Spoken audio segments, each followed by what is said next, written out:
Lucifer. Le Tafi, peintre et mosaïste florentin, avait grand-peur des diables, surtout en ces heures de la nuit où il est donné aux puissances du mal de prévaloir dans les ténèbres. Et les craintes du Tafi n'étaient point sans raison, car les démons avaient alors sujet de haïr les peintres qui leur arrachaient plus d'âme avec un seul tableau que ne le savait faire un bon petit frère en 30 sermons. En effet, le moine, pour inspirer aux fidèles une terreur salutaire, leur décrivait de son mieux le jour de colère qui doit réduire le siècle en poudre au témoignage de David et de la Sibylle. Il grossissait sa voix et soufflait dans ses mains pour imiter la trompette de l'ange. Mais autant en emportait le vent. Tandis qu'une peinture étalée sur le mur d'une chapelle ou d'un cloître, représentant Jésus-Christ assis pour juger les vivants et les morts, parlait sans cesse au regard des pécheurs et corrigeait par les yeux ceux qui avaient péché par les yeux ou autrement. C'était le temps où des maîtres habiles figuraient à Santa Croce de Florence et au Campo Santo de Pise les mystères de la justice divine. Ces ouvrages étaient tracés suivant la relation en rime que Dante Alighieri, homme très savant en théologie et en droit canon, fit autrefois de son voyage à l'enfer, au purgatoire et au paradis, où par les mérites extraordinaires de sa dame, il pénétra vivant. Aussi tout dans ses peintures, était-il instructif et véritable, et l'on peut dire qu'on tire moins de profit à lire une chronique très ample qu'à contempler de telles images.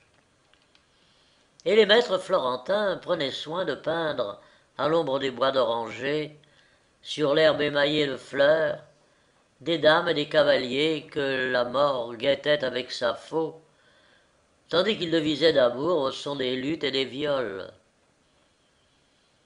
Rien n'était plus propre à convertir ces pécheurs charnels qui boivent l'oubli de Dieu sur les lèvres des femmes. Pour l'amendement des avares, la peintre représentait au naturel les diables versant de leur fondu dans la bouche de l'évêque ou de l'abbesse qui lui avait commandé quelque travail et l'avait mal payé. C'est pourquoi les démons étaient alors ennemis des peintres, et spécialement des peintres de Florence, qui l'emportaient sur tous les autres par la subtilité de l'esprit. Il leur reprochait surtout de les représenter sous un aspect hideux, avec des têtes d'oiseaux ou de poissons, des corps de serpents et des ailes de chauve-souris. Leur ressentiment sera rendu manifeste par l'histoire de Spinello. Spinello Spinelli d'Arezzo était issu d'une noble famille d'exilés florentins. La gentillesse de son esprit égalait celle de sa naissance, car il fut le plus habile peintre de son temps. Il accomplit de grands travaux à Florence. Les Pisans lui demandèrent d'orner, après Giotto, les murs de ce saint cloître où les morts reposent sous des roses dans une terre apportée de Jérusalem. Or, ayant longtemps travaillé dans les villes et gagné beaucoup d'argent, il voulut revoir la bonne cité d'Arezzo, sa mère. Les Arétins n'avaient pas oublié que Spinello, dans sa jeunesse, inscrit à la confrérie de Sainte-Marie de la Miséricorde, avait, lors de la peste de l'an 1383, visité les malades et enseveli les morts. Il lui savait gré d'avoir, par ses ouvrages, répandu la gloire d'Arezzo sur toute la Toscane. C'est pourquoi ils le reçurent avec de grands honneurs. Encore plein de force en son vieil âge, il se chargea de grandes tâches dans sa ville. Sa femme lui disait « Tu es riche, prends du repos et laisse aux jeunes gens le soin de prendre ta place. Le repos est sage au déclin de l'âge. Il convient d'achever la vie dans un calme doux et pieux. C'est tant tedieux que d'élever sans cesse les œuvres profanes comme des babelles. Spinello, si tu t'obstines dans des enduits et tes couleurs, tu perdras la paix de l'esprit. » Ainsi parlait cette bonne femme. Mais il ne l'écoutait pas. Il ne songeait qu'à accroître son bien et sa renommée. Loin de se reposer, il fit prix avec les fabriciens de Sant'Agnolo pour une histoire de Saint-Michel qui devrait couvrir tout le cœur de l'église et renfermer une infinité de personnages. Il se jeta dans cette entreprise avec une merveilleuse ardeur. Relisant les endroits de l'écriture dont il se devait inspirer, il en étudiait profondément chaque ligne et chaque mot. Non content de dessiner tout le jour dans son atelier, il travaillait au lit et à table. Et le soir, en se promenant au pied de la colline où s'élève Arezzo, fier de ses murs et de ses tours, il méditait encore. Et l'on peut dire que l'histoire de l'archange était toute peinte dans son cerveau quand il commença d'en esquisser les sujets au crayon rouge sur l'enduit du mur.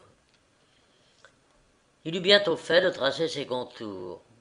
Puis il se mit à peindre au-dessus du maître-autel la scène qui devait paraître avec plus d'éclat que les autres.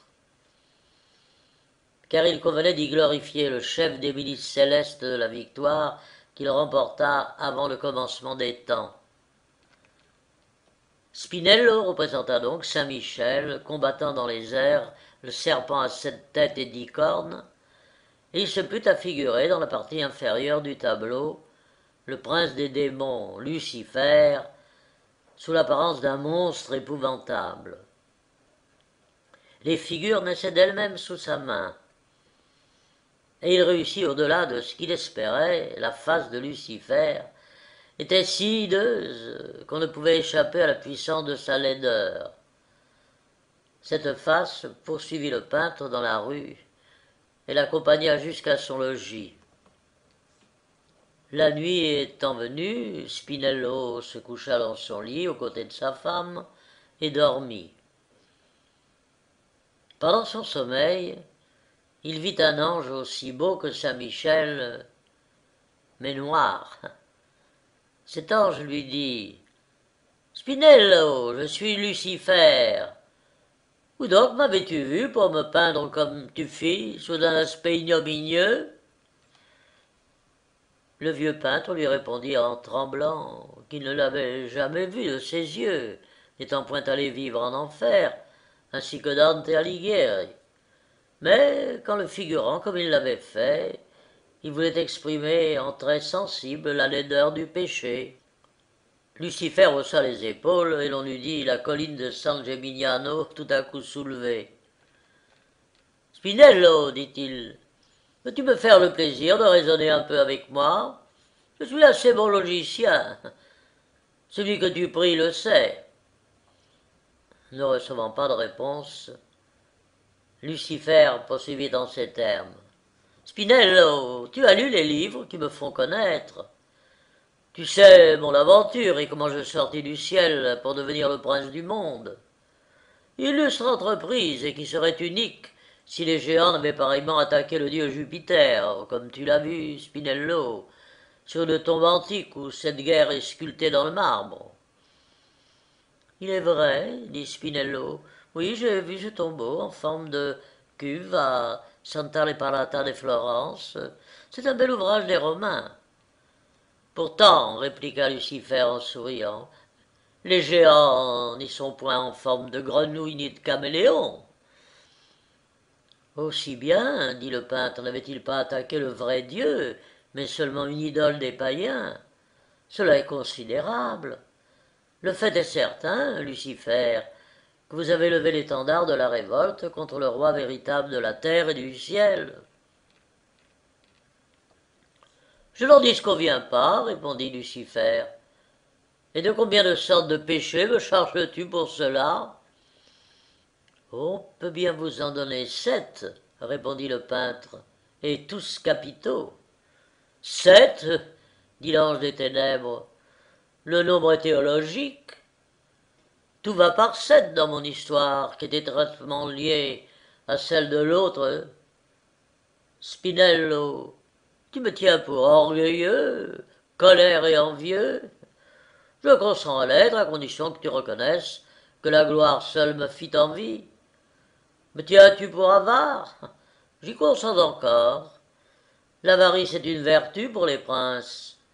Quant à la gourmandise et à la luxure, bon, si tu m'en fais un grief, je ne m'en fâcherai pas. Reste la paresse. En prononçant ce mot, Lucifer croisa ses bras sur sa cuirasse et secouant sa tête sombre, agita sa chevelure enflammée. Spinello, penses-tu vraiment que je sois paresseux? Me crois-tu lâche, Spinello? Estimes-tu que, dans ma révolte, j'ai manqué de courage? Non. Alors il était donc juste de me peindre sous les traits d'un audacieux, avec un fier visage.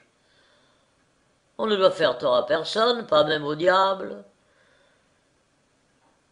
Ne vois-tu pas que tu offenses celui que tu pries, quand tu lui donnes pour adversaire un monstrueux crapaud? Spinello, tu es bien ignorant pour ton âge. J'ai grande envie de te tirer les oreilles comme un mauvais écolier. À cette menace, et voyant déjà le bras de Lucifer étendu sur lui, Spinello porta la main à sa tête et se mit à hurler d'épouvante. Sa bonne femme, réveillée en sursaut, lui demanda quel mal il avait. Il lui répondit, en claquant des dents, qu'il venait de voir Lucifer et qu'il avait tremblé pour ses oreilles. Je te l'avais bien dit, lui répondit cette bonne femme, que toutes ces figures que tu t'entêtes à peindre sur les murs finiraient par te rendre fou. Je ne suis pas fou, dit le peintre. Je l'ai vu, et il est beau, quoique triste et fier. Oh, dès demain, j'effacerai la figure horrible que j'ai peinte et je mettrai à sa place celle que j'ai vue en songe.